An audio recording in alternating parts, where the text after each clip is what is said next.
Science future class में आप सभी का स्वागत है।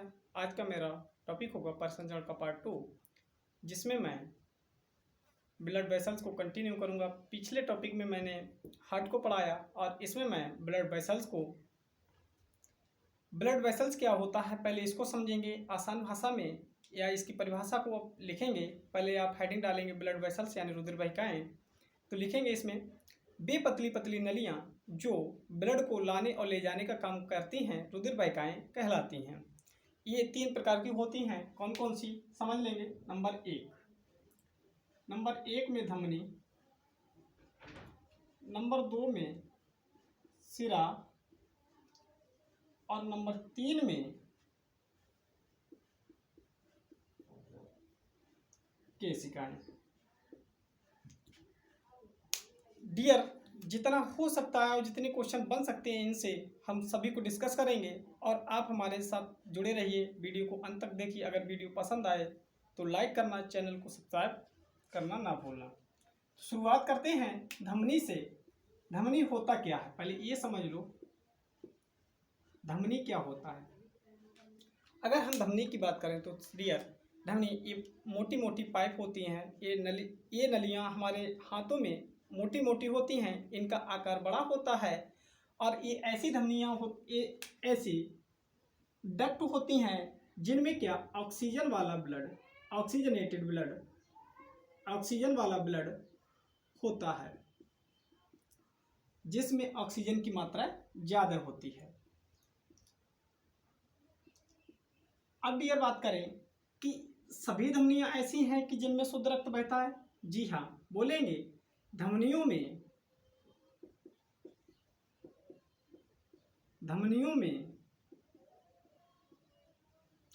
शुद्ध रक्त बहता है, लेकिन डियर एक अपवाद के तौर पे पल्मोनरी धमनी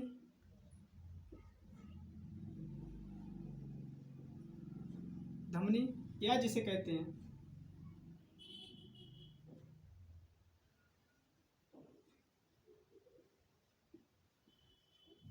फुफ्फुसीय धमनी, जिसमें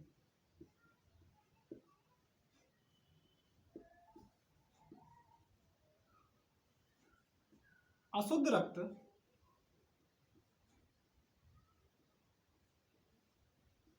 बहता है।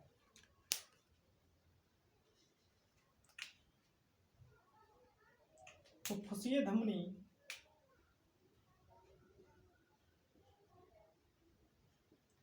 जिसमें अशुद्ध रक्त बहता है। इनके रंग की बात करें तो इनका रंग कैसा होता है? इनका रंग होता है डियर लाल रंग होता है। कैसा रंग होता है? लाल रंग होता है। सबसे बड़ी धमनी या महाधमनी की बात करें तो वो होती है आयोटा। कौन सी होती है? आयोटा धमनी सबसे बड़ी धमनी, या इसको महाधमनी भी कहा जाता है। आयोटा। अब बात करते हैं कि ये जुड़ी कैसे होती हैं ये हमारे हृदय में। अब यहाँ से मिटाता हूं मैं, दिखाई दे। ये हमारा हृदय है। अगर ये हमारा हृदय है, इसके 4 चैम्बर होते हैं। इसको डिवाइड करता हूं मैं, 4 चैम्बर हो गए। इसमें ऑक्सीजन वाला ब्लड आएगा, इसमें ऑक्सीजन वाला ब्लड आएगा, इसमें CO2 वाला ब्लड होता है, इसमें भी CO2 वाला ब्लड होता है। अब डियर ये कैसे काम करती है और कैसे कैसे ये चलती हैं, तो यहाँ हम अपने लंग्स बनाते हैं, क्योंकि लंग्स का भी एक अहम रोल होता है ब्लड को क्या शुद्ध करने में, यानी कि उनको फिल्टर करने में, ऑक्सीजन को लाने और CO2 को बाहर करने में। ये ऐसे नेचुरली भगवान के बनाए हुए फेफड़े होते हैं जिनको ये ऐसे काम करते हैं कि ऑक्सीजन को तो क्या करते हैं अंदर करते हैं और CO2 को बाहर करते हैं। तो ये परानिस्पंदन क्रिया पे क्या करते हैं, फिल्ट्रेशन की क्रिया पर क्या करते हैं, कार्य करते हैं। तो हमारी जो आयोटा धमनी होगी वो आयोटा धमनी में क्या होगा, इनमें से जब शुद्ध रक्त बहता है तो आयोटा धमनी हमारी निलय से जुड़ी होगी। आयोटा जो हमारी आयोटा धमनी होगी वो कहाँ जुड़ी हुई होगी, निलय से। कौन से निलय से, बाएं निलय से, बाएं निलय से। अब डियर इतना यहाँ तक समझ में आ गया होगा। अब ये आयोटा धमनी से पतली पतली पाइप होंगी जो कि क्या सभी ऑर्गन तक जुड़ी हुई होंगी, और ये ऑर्गन क्या करेंगे, ये ऑर्गन ग्लूकोज का ऑक्सीडेशन यानी कि ऑक्सीकरण करते हैं, और ऑक्सीकरण करने के बाद ये क्या बनाते हैं, CO2 plus H2O plus ATP की फॉर्म में ऊर्जा को बनाते हैं, और ये अपने पास क्या करते हैं, स्टोर करके रख लेते हैं, और CO2 को कहाँ भेज देते हैं, CO2 वाले ब्लड को इस वाले चैम्बर में भेज देते हैं।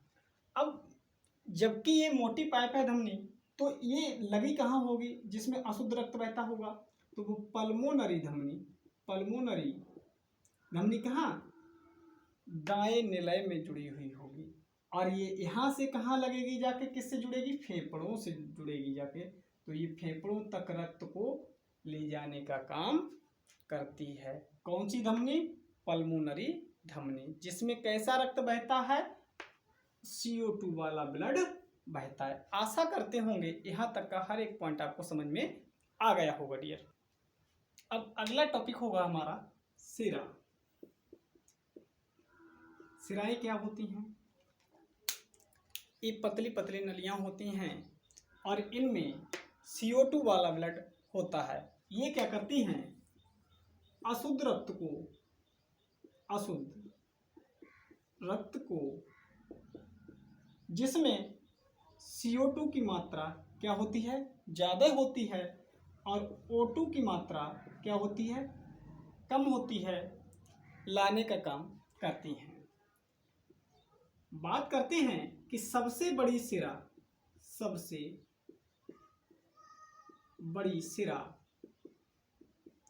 या महासिरा के नाम से भी जानते हैं। सबसे बड़ी सिरा या महासिरा वो होगी वेना कावा। डियर आशा करते होंगे यहाँ तक समझ में आ गया होगा।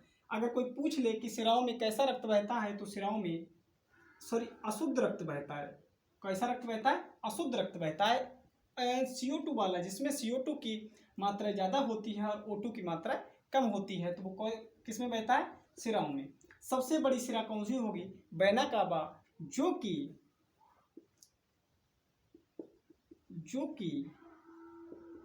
दाएं अलिंद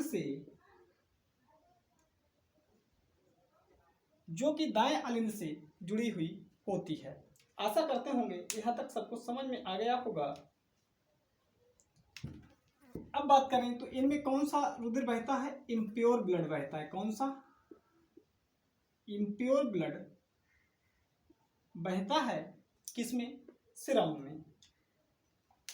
लेकिन एक ऐसी सिरा है, अगला पॉइंट होगा, एक ऐसी सिरा है जिसमें शुद्ध रक्त भी बहता है डियर, तो वो होगी पल्मोनरी सिरा या फुफ्फुसीय सिरा भी नाम से जानते हैं, जिसमें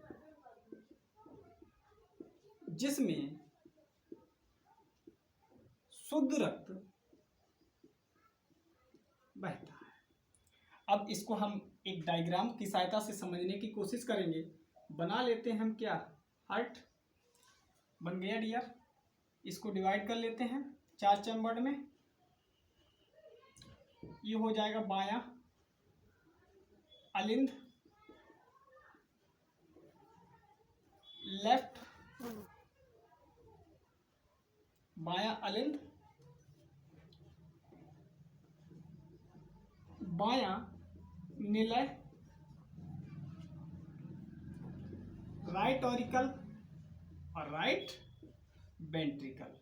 इसमें होगा O2 वाला ब्लड और इसमें होगा CO2 वाला ब्लड। अब हम डियर बात करते हैं कि ये हमारी सिराएं कैसे जुड़ी हुई होती हैं और कहाँ कहाँ जुड़ी हुई होती हैं। तो ये हम इसको भी बना लेते हैं।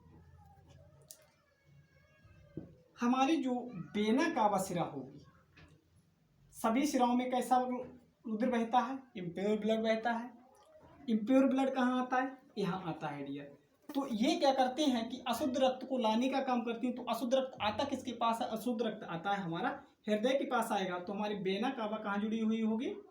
राइट ऑरिकल में जुड़ी हुई होगी। कहाँ होगी? राइट ऑरिकल में, जिसमें CO2 वाला ब्लड लाने का काम कौन करेंगी? वेना कावा लाने का काम करेगी। डियर, पूछ लिया जाता है कि वह कौन सी सिरा है जो हमारे लिए पूरे शरीर का ब्लड लाने का काम करती हैं, अशुद्ध रक्त लाने का काम करती हैं, तो वो होगी वेना कावा। किस अलिंद से जुड़ी होती, किस पार्ट से जुड़ी होती? तो वो राइट अलिंद से जुड़ी होती हैं। लेकिन एक सिरा ऐसी होती है जिसको पल्मोनरी सिरा के नाम से जाना जाता है। तो ये सिरा कहाँ जुड़ी हुई होती है? देखो, आयोटा धमनी, ये धमनी है। कौन सी है?